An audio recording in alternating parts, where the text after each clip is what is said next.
to a Hope 1032 podcast. As followers of Jesus, in whom all things were made, we acknowledge the Darug people as the traditional custodians of the country of where this podcast is recorded. We acknowledge their continuing connection to the land and waters, and thank them for protecting this land and its ecosystems since time immemorial. We pay our respects to elders past, present and future, and we extend that respect to all First Nations peoples listening today. Hope Book Club with Georgia and Simone. Because life's just better with a book. Hi, I'm Georgia. And I'm Simone. And welcome to episode 58 of the Hope Book Club podcast. This episode, we're going to choose two books on our TBR that we're really excited to read and share them with you. Sim, why don't we start with you? So my first book is The Murder Rule by Dervla McTiernan. That's my first book. It's sort of a complicated story centering on like a young woman, Hannah, who is a law student. She's very single-minded, resourceful, clever, all those good things, but with somewhat of an erratic moral compass. As all good crime novels start with. Yeah. And so after blackmailing her way into an organisation called the Innocence Project, it's clear from the outset that Hannah's motives have very little to do with exonerating innocent people and everything to do with vengeance. Oh, okay. I love, can I just say, crime novels that have morally grey characters, because it's not necessarily like you want to like them, but they're just so interesting that you can't stop reading about them. You don't know what they're going to do next. That's kind of what I'm a little bit excited for, because she is a complicated character is sort of what they're saying. And I feel like this author writes those really well. So have you read a lot of Dervla McTiernan stuff? Because I've started The Ruin. I think I've read like 2 chapters and then for some reason it got abandoned. But that's my introduction to her. But I know that a lot of people love her stuff. Yeah, so I loved her, like it's the Cormac Riley series, which The Ruin is part of. I loved that series.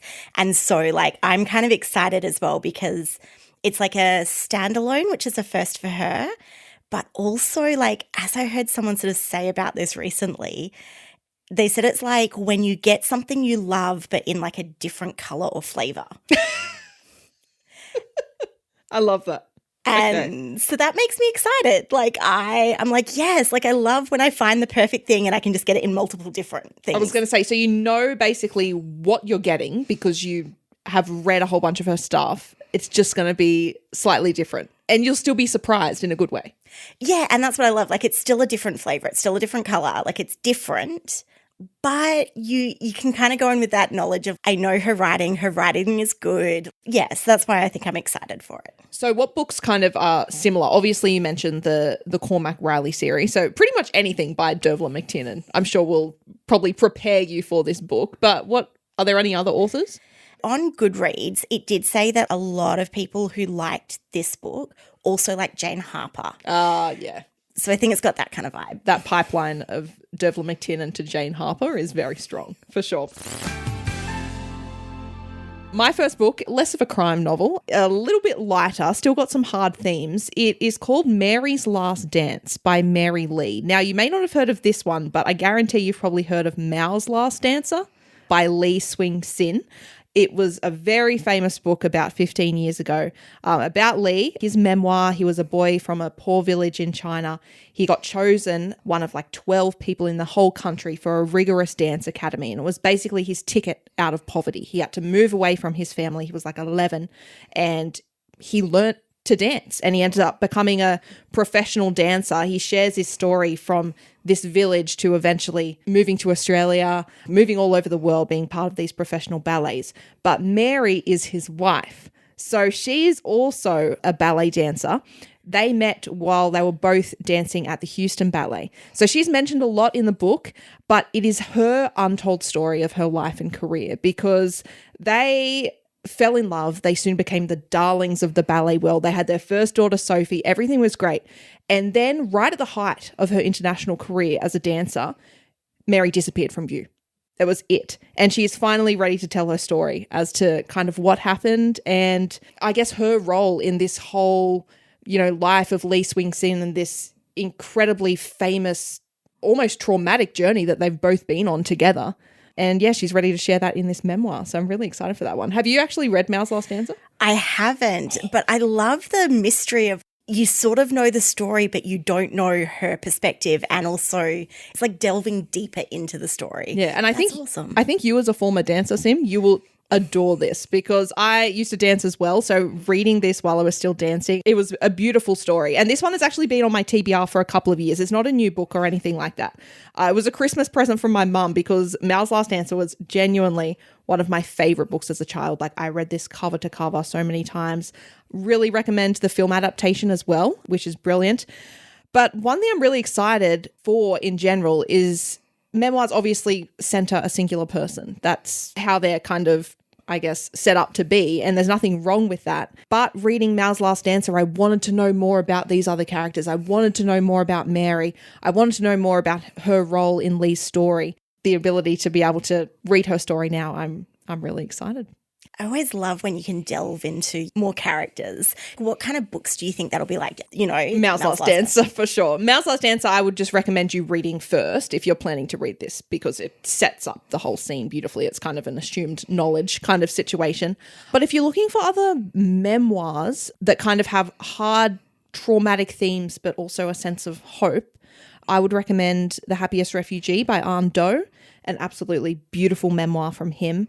And also The Happiest Man on Earth by Eddie Jaku, who survived the Holocaust and only recently passed away, but lived in Australia for many years, was a guide at the Sydney Jewish Museum. My sister actually saw him talk at a school excursion. So incredible stuff, really hard themes, but just that sense of hope and positivity and resilience throughout all those books. All right, Sim, second book for you, number 2. For my second book, I've gone a little lighter. I wanted something that when you read sort of something quite big and crime and kind of deep, right? I love to then balance that out with something easy and light. It's like a palate cleanser. Yes. My second book that's on like my TBR at the moment that's probably going to be after is The Banned Bookshop of Maggie Banks by Shauna Robinson. I have genuinely never heard of this book, ever.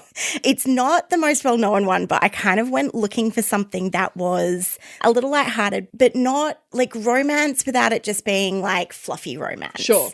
This is sort of where like Maggie Banks arrives to a small town with a famously bookish history to run her best friend's struggling bookstore.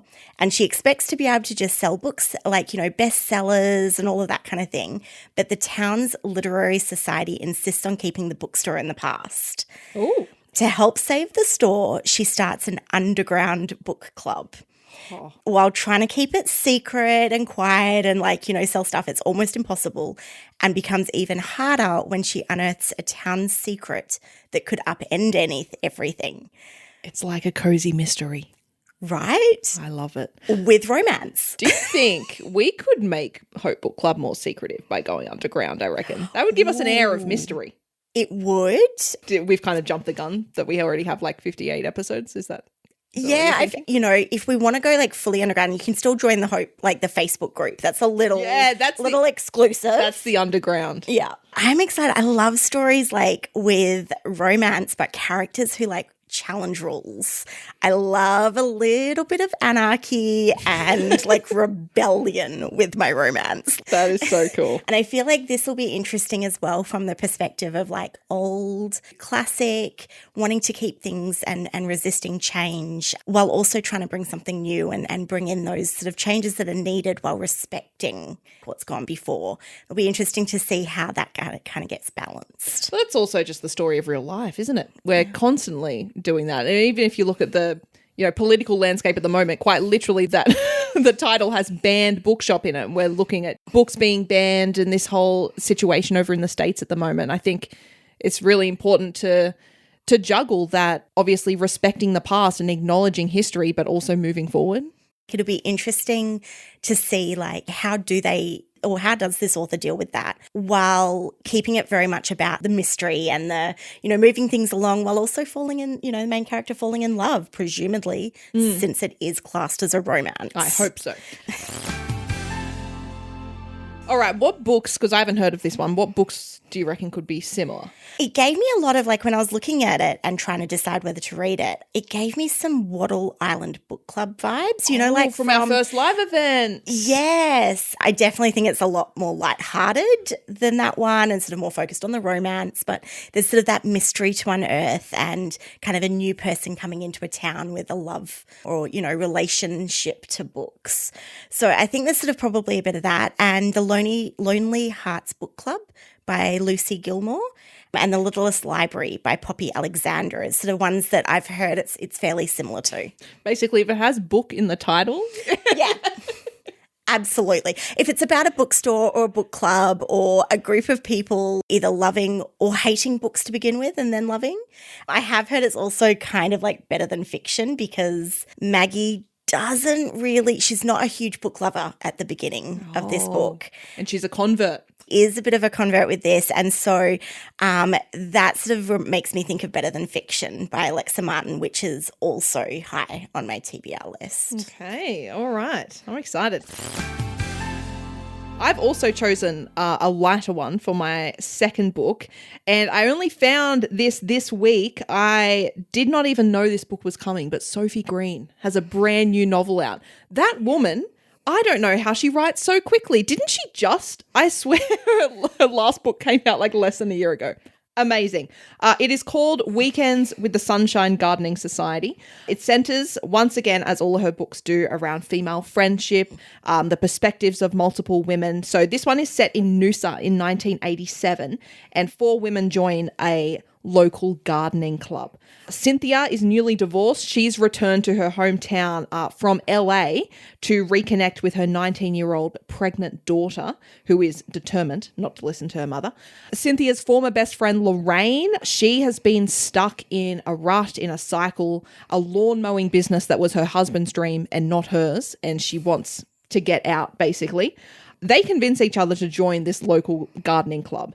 And there they meet Elizabeth, who's a young widow, and heartbroken Kathy. And the 4 of them form a little bit of an alliance, and they find that they have a lot more to talk about than flowers and plants. And they basically find their way into each other's lives and help each other through stuff. Sounds very Sophie Green, which, you know, is always a classic, always a good read. I do love the 1987. That's a bit of a blast from the past. It's very cool. I have to ask, were you even alive yet? I was not. This was set 9 years before I was born. So Okay. this will be a nice little You'll get surprise. a little glimpse. Whereas, you know, I'll be remembering, like, you know, being a small child in a country town in Australia in 1987. We'll need to discuss this one after we've read it, I think. Probably. Although I must say I'm a little bit prepared because my favourite of Sophie Green's books, which was Thursdays at Orange Blossom House, that was set in the early 90s in Queensland. Just a few years. I'm slowly going back in time. Eventually I'll get to like the 40s and 50s when she does her like 15th book. I reckon she's just going to continue going back. So in like, what, 2 years?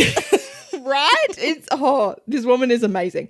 Obviously, if you like Sophie Green, you will like this book. And any of her books are fantastic. Probably the most famous one is the Shelley Bay Ladies Swimming Circle. But like I said, I really like Thursdays at Orange Blossom House. That was 2 books ago. And then her latest before this one was Bellbird River Country Choir, which I've heard is really good as well. We actually did that one for a live event a little while ago with Katrina. And I think Sophie herself actually came on the... She did. We might need to get her back as an encore. I would also like to do a little throwback to our first episode and say that The Garden of Hopes and Dreams by Barbara Hannay, probably going to be very similar in style to this, and once again about a garden. So I think it's clear we really just choose books about books or books about gardens, and I think that's our personality. Yeah, funnily enough, I love reading about gardens. I'm terrible at it. I have so many dead plants in my house. So many. Seriously, if you go out onto my balcony right now, it's actually a plant graveyard. It's a plant cemetery. I need to like do a little memorial for them because it's like the dead of winter. Everything is cold and sad, just kind of a little bit broken. So I need to revitalized. Maybe I need to read this book to learn how to garden. Look, we've got the book thing down. If there's any listeners out there who had the gardening thing down as well, maybe we just need to get some advice. Yes, if you could jump on our Facebook group, that would be amazing. We would actually genuinely love you to be a part of our community. You can join our Facebook group for more conversation. Also, to find out which book we'll be reviewing next, that'll be up in a pinned post right now on our Facebook group. You can just search for Hope Book Club on Facebook. That information is always in the show notes as well.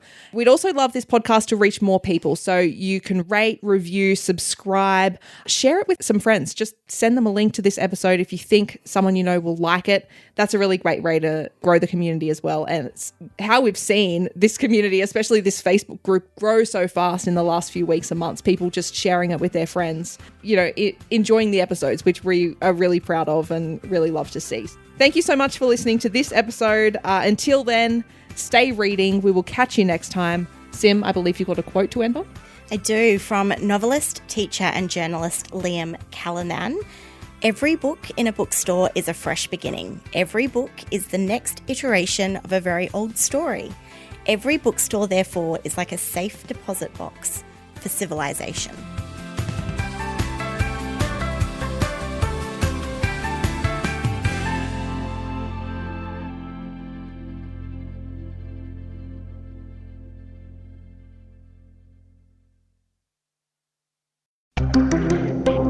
Hope 1032. Thanks for listening.